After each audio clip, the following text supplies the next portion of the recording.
నమస్తే welcome to APTS 24/7 news headlines. TGSP పోలీసుల ఆందోళన, సచివాలయం భద్రతపై సర్కార్ కీలక నిర్ణయం. త్వరలో సర్పంచ్ ఎన్నికలు. ఓటు హక్కు లేదా? అయితే ఓటు నమోదుకు ఇదే లాస్ట్ డేట్.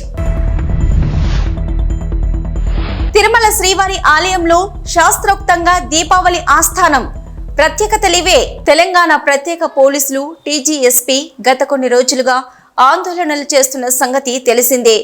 ఏక్ పోలీస్ విధానం అమలు చేయాలని ప్రత్యేక పోలీసులు, వారి కుటుంబ సభ్యులు ఆందోళన బాట పట్టారు. ఈ పరిణామాల నేపథ్యంలో తెలంగాణ సచివాలయం భద్రత విషయంపై సర్కారు కీలక నిర్ణయం తీసుకుంది. సెక్రటేరియట్ వద్ద భద్రత విధుల నుంచి తెలంగాణ స్పెషల్ పోలీసును తప్పించారు. భద్రతను స్పెషల్ ప్రొటెక్షన్ ఫోర్స్ TGSPF చేతికి అప్పగించారు. ఈ మేరకు CS శాంతికుమారి బుధవారం ఉత్తర్వులు జారీ చేశారు.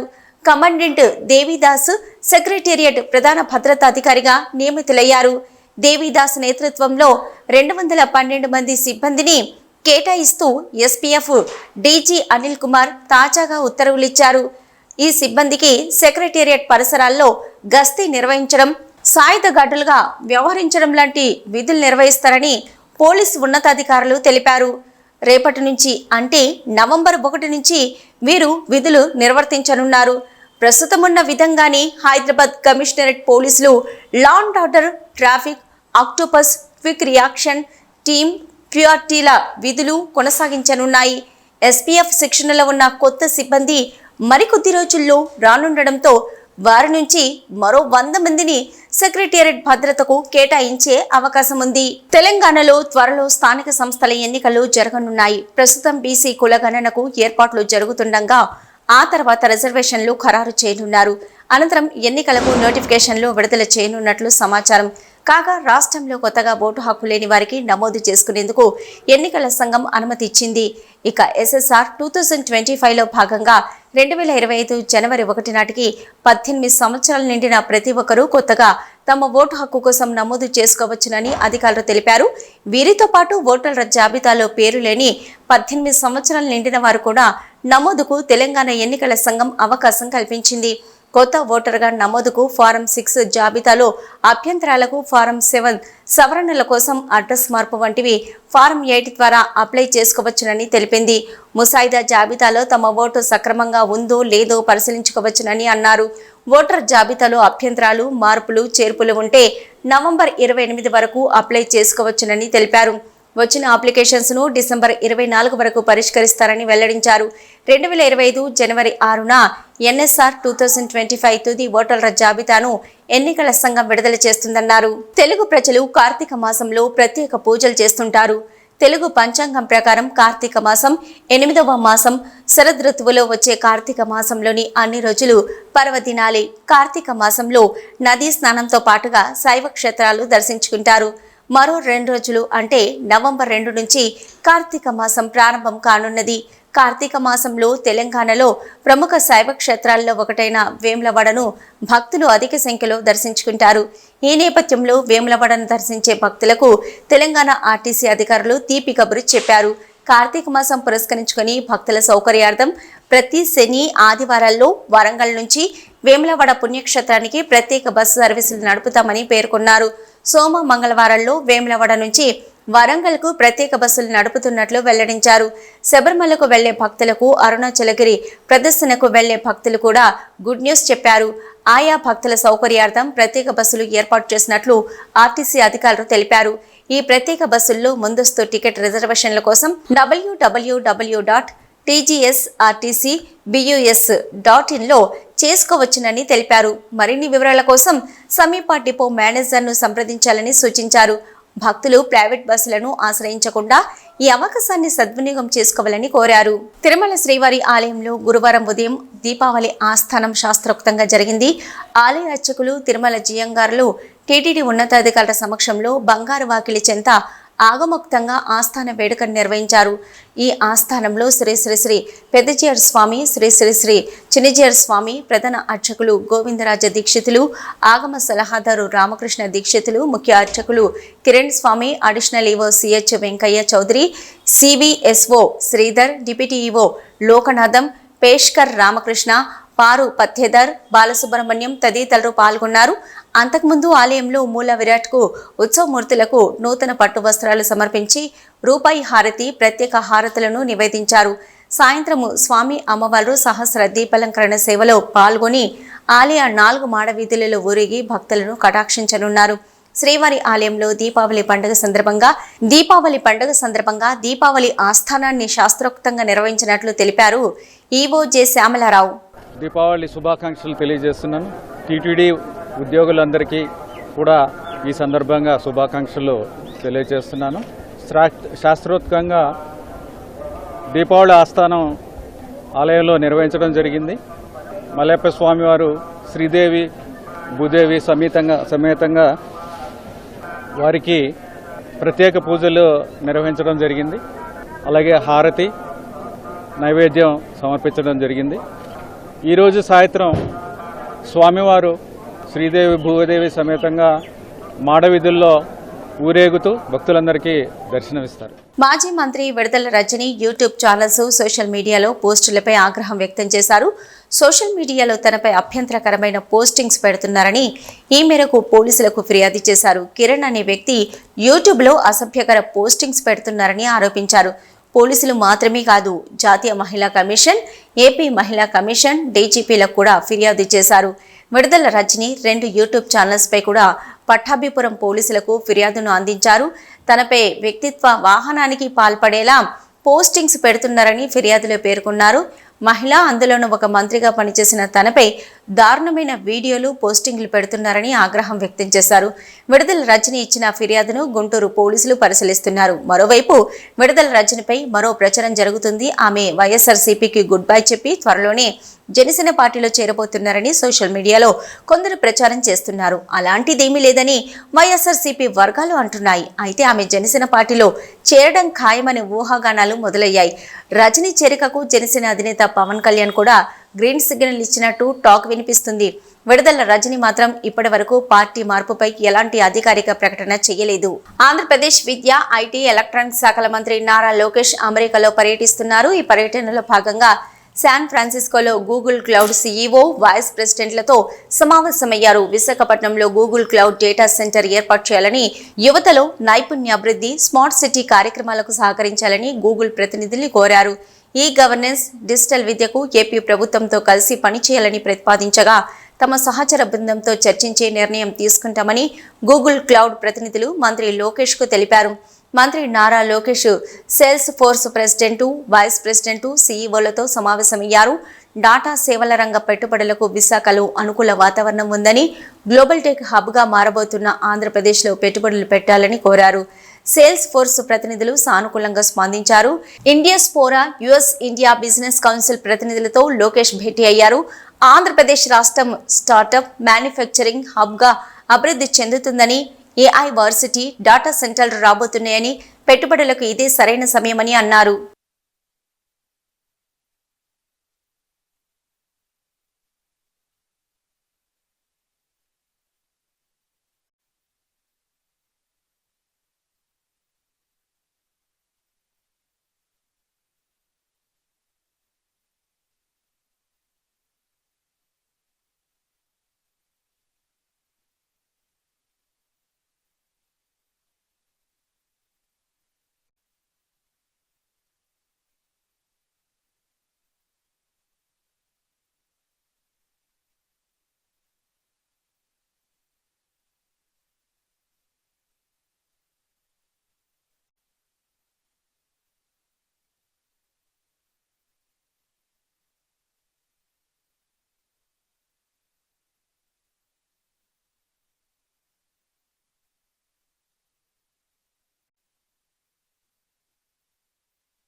పవన్ కళ్యాణ్ రాజకీయాలు, పరిపాలనలతో బిజీగా ఉన్న మధ్యలో ఉన్న సినిమాలను పూర్తి చేయాలనే ఉద్దేశంతో వీలున్నప్పుడు షూటింగ్లకు హాజరవుతున్నారు. కొన్ని రోజుల క్రితం హరిహర వీరమల్లు సినిమా షూటింగ్లో పాల్గొన్న పవన్ కళ్యాణ్ ఇటీవల ఓజీ కోసం నైట్ షూట్స్లో పాల్గొన్నారని సమాచారం అందుతుంది. మొత్తానికి ఆ 2 సినిమాలను పూర్తి చేసి 2025లో ప్రేక్షకుల ముందుకు తీసుకొచ్చే విధంగా పవన్ కళ్యాణ్ ప్లాన్ చేస్తున్నారట. 2 సినిమాల్లోకి ఓజీ సినిమాపై అంచనాలు భారీగా ఉన్నాయి. సాహో సుజిత్ దర్శకత్వంలో రూపొందుతున్న ఓజీ సినిమా మాఫియా బ్యాక్డ్రాప్ తో పాటు పవన్ కళ్యాణ్ ను ఫ్యాన్స్ ఎలా చూడాలి అనుకుంటున్నారో అలా సుజిత్ చూపించబోతున్నారట. అందుకే ఓజీ సినిమా కోసం పవన్ ఫ్యాన్స్ ఆసక్తిగా ఎదురుచూస్తున్నారు. ఓజీ సినిమాలో పవన్ ను సుజిత్ చాలా స్టైలిష్ లుక్ లో చూపించడంతో పాటు పాన్ ఇండియా రేంజ్ లో ఆకట్టుకునే విధంగా కథనం ప్లాన్ చేస్తున్నారనే వార్తలు వస్తున్నాయి.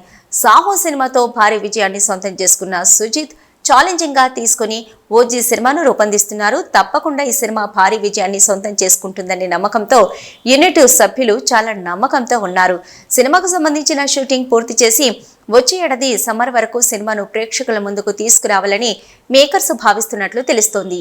నరకాసురుణ్ణి సంహరించిన రోజున దీపావళి పండుగ జరుపుకుంటారు. కానీ నరకాసుర వధ ఎక్కడ జరిగిందో ఎలా జరిగిందో చాలా మందికి తెలియదు. మహిమాన్విత క్షేత్రం శ్రీ పృథ్వీశ్వర క్షేత్రం నాటి నరకాసుర సంహార వేదిక నేటి నడకుదురు స్వయంపుగా వెలిసిన శ్రీ బాలా త్రిపుర సుందరి సమేత పృథ్వీశ్వరుడు పాటలి వనాలతో అలరాడే క్షేత్రం. ఈ క్షేత్రం ఎక్కడ ఉంది? ఈ క్షేత్ర విశేషాలు ఏమిటో మీరే చూడండి. కృష్ణా జిల్లాలోని ప్రముఖ పుణ్యక్షేత్రాల్లో చరిత్ర ప్రసిద్ధి చెందిన క్షేత్రం విజయవాడ నగరానికి 55 కిలోమీటర్ల దూరంలో చెల్లపల్లి మండలం నడుకుదురులోని శ్రీ బాలా త్రిపుర సుందరి సమేత శ్రీ పృథ్వీశ్వర క్షేత్రం ఒకటి. నాటి నరకాసుర సంహారం వేదిక నేటి నడుకుదురు ప్రాంతంలో జరిగిందని పురాణ ఇతిహాసాల ద్వారా తెలుస్తుంది. నరకానికి మోక్షం ప్రసాదించిన ఈ ప్రాంతాన్ని నరకోత్తరక క్షేత్రంగా మోక్షపురిగా పిలుస్తారు. నాటి నరకొత్తురు కాలక్రమంలో నడుకుదురుగా రూపాంతరం చెందినట్లుగా పండితులు పేర్కొంటారు. కాశీలో మినహా దేశంలో ఎక్కడ లేని దేవలోక వనమాత పాటలీ వృక్షాలు నడుకుదురు ఈ క్షేత్రంలో ఉండడం ఆధ్యాత్మిక చారిత్రక వైభవానికి చిహ్నంగా పేర్కొంటారు. నరకాసురుని సంహారం అనంతరం శ్రీకృష్ణుడు పిండ తర్పణాలు వదిలిన ఈ కృష్ణా తీరం ఎంతో పవిత్రమైనదిగా భక్తులు విశ్వసిస్తారు. స్వయంభుగా వెలిసిన ఈ స్వామి భక్తుల పూజలు అందుకుంటూ కోరికలు తీర్చే కొంగు బంగారంగా వెలుగొందుతున్నారు.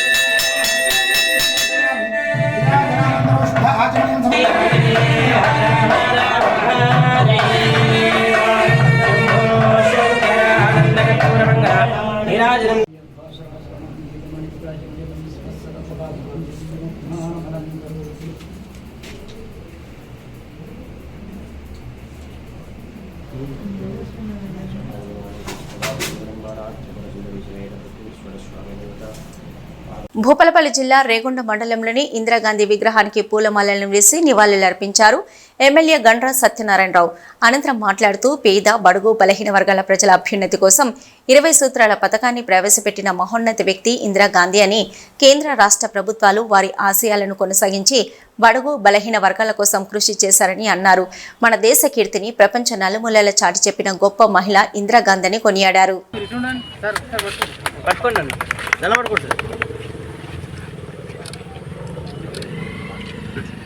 జై కాంగ్రెస్ జై కాంగ్రెస్ జై కాంగ్రెస్ జై కాంగ్రెస్ నరేంద్ర నాయకత్వం ఇందిరా గాంధీ అమర్ రహే ఇందిరా గాంధీ అమర్ రహే. కీర్తిశేషులు శ్రీమతి ఇందిరాగాంధీ 40వ వర్ధంతి సందర్భంగా దేశవ్యాప్తంగా కూడా ఈరోజు వర్ధంతి కార్యక్రమాలు నిర్వహించడం జరుగుతూ ఉంది. ఇందిరాగాంధీ గారు భారత ప్రధానిగా ఉన్న సమయంలో ఈ దేశ ప్రజలకు 20 సూత్రాల పథకాన్ని తీసుకొచ్చి పేదలకు బడుగు బలహీన వర్గాలకు నీడ, అదేవిధంగా గూడు, అన్ని రకాలుగా తోడుగా నిలిచి దేశవ్యాప్తంగా ఉన్నటువంటి ప్రభుత్వ భూములను పేదలకు పట్టాలు ఇప్పించి హక్కులు కల్పించినటువంటి గొప్ప మహనీయురాలు ఇందిరాగాంధీ గారు. ఈ దేశంలో ప్రైవేట్ బ్యాంకులన్నీ కూడా ప్రభుత్వ పరం చేసి పేదలకు రుణాలు ఇప్పించి వాణిజ్య బ్యాంకులను చేసి ప్రభుత్వ బ్యాంకుల ద్వారా సమాజంలో ఉన్నటువంటి రైతాంగానికి అందరికి కూడా రుణ సౌకర్యం కల్పించినటువంటి మహనీయురాలు ఇందిరాగాంధీ గారు. అదేవిధంగా ఇందిరాగాంధీ గారు ఈ దేశాని కొరకు ఉగ్రవాదుల చేతిలో ఉగ్రవాదుల చేతుల్లో బలి కావడం జరిగింది. వారి కుమారుడు రాజీవ్ గాంధీ కూడా మరణించడం జరిగింది. నెహ్రూ గారు ఈ దేశానికి 18 సంవత్సరాలు స్వతంత్రం కొరకు పోరాడి జైలు జీవితం అనుభవించి స్వతంత్రం తెచ్చినటువంటి కుటుంబం నెహ్రూ కుటుంబం.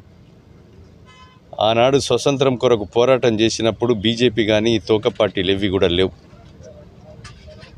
ఒక స్వతంత్రం తెచ్చిన పార్టీ ఈ దేశం కొరకు ప్రాణ త్యాగాలు చేసి పేదల కొరకు త్యాగాలు చేసినటువంటి యొక్క కుటుంబం ఇందిరాగాంధీ గారి ఆశయాలను వారి యొక్క సిద్ధాంతాలను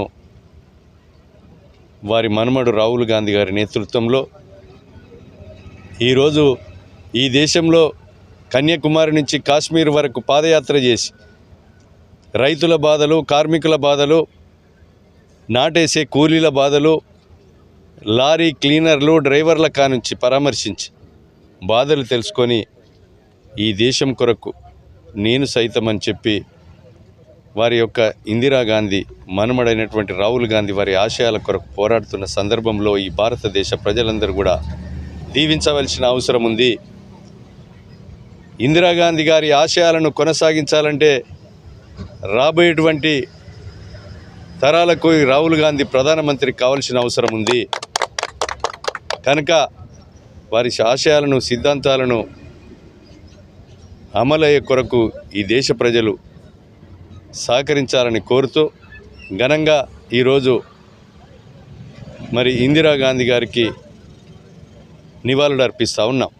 ప్రకాశం జిల్లా బెస్తవారిపేట పట్టణంలో నవంబర్ 11వ తేదీ కృష్ణమాదిగ ఆధ్వర్యంలో ఒంగోలు పట్టణంలో జరగనున్న ఆత్మీయ సమ్మేళనం సభకి సమయత్తంగా స్థానిక బెస్తవారిపేట మండల కేంద్రంలో జిల్లా అధ్యక్షులు నీలపాటి రాజు, నియోజకవర్గ ఇన్ఛార్జి చల్లగాలి విజయ్ కుమార్ పాల్గొని వాల్ పోస్టర్ ఆవిష్కరించడమైంది. అనంతరం జిల్లా అధ్యక్షులు నీలపాటి రాజు మాట్లాడుతూ సుప్రీంకోర్టు తీర్పు అనంతరం తొలిసారి నవంబర్ 11వ తేదీన జరిగిన మాదిగ ఆత్మీయ సమ్మేళన సభకి ఉద్యమ నేత మాన్యశ్రీ మందకృష్ణ మాదిగ జిల్లాకి వస్తున్న సందర్భంగా గిద్దలూరు నియోజకవర్గం 6 మండలాల నుంచి అధిక సంఖ్యలో ఎంఆర్పీఎస్ నాయకులు, విద్యార్థులు, ప్రజలు పాల్గొని జయప్రదం చేయవలసిందిగా కోరడం జరిగింది. కార్యక్రమంలో ఎంఈఎఫ్ నాయకులు విల్సన్, మండల నాయకులు మట్టెమల్ల ప్రవీణ్, దిబ్బగళ్ల చిట్టిబాబు, తాతపూడి విజయ్, చల్లగాలి ప్రసన్న, గంటెపోగు, రత్నాకర్ పాల్గొన్నారు.